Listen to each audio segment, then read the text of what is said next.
ஐயா வைகுண்டரோட 193வது அவதார தின விழா சிறப்பாக நடந்து முடிஞ்சுங்க. நேற்று கூட நம்ம பிள்ளைங்களுக்கு லோக்கல் ஹாலிடே விட்டாங்க. இந்த வீடியோ பார்த்தீங்கன்னா என் தங்கச்சியோட ஃபேமிலி எல்லாருமே ஐயாவளி பக்தர்கள். அவங்களோட வீட்டில் நடந்த ஒரு ஃபங்க்ஷன் தான் பார்க்க போகிறோம். இந்த வீடியோவில் எங்கே தேடி பார்த்தாலும் நான் இருக்க மாட்டேன். ஏன்னா இந்த ஃபங்க்ஷனுக்கு என்னால் போக முடியலை. பிச்சை எடுத்து மிச்சமெல்லாம் அறப்பணியாற்று, இதுதாங்க நம்ம ஐயாவோட வாக்கு. இந்த வாக்கு நிறைவேற்று விதமாக தான் இந்த ஐயா தொண்டர்கள் திருச்செந்தூர்லேருந்து ஒவ்வொரு ஊர்வலம் வருவாங்க. அவங்களோட பாதம் கழுவி நம்ம வீட்டில் வரவேற்று அவங்களுக்கு அவங்க கூட வர எல்லாருக்கும் அன்னதானம் விட்டு வீட்டுல சிறப்பு பூஜைகள் நடக்கும்.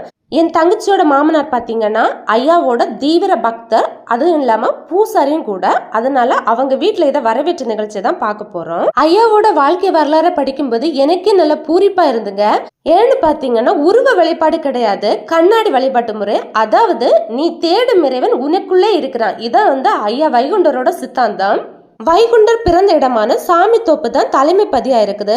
நம்ம கோயில் ஆலயம் சொல்லுவோம், ஆனா இவங்க பதின்னு தான் சொல்லுவாங்க. திருவிதாங்கூர் மன்னன் காலத்தில் சாதி சமய வேறுபாடுகளா மக்கள் நீருக்காக வருந்திய போது இவர் சாமி தோப்புல சமத்துவ கிணறு, அதாவது முத்திரை கிணறு உருவாக்கி மக்களுக்கு குடிக்கவும் குளிக்கவும் ஹெல்ப் பண்ணாரு.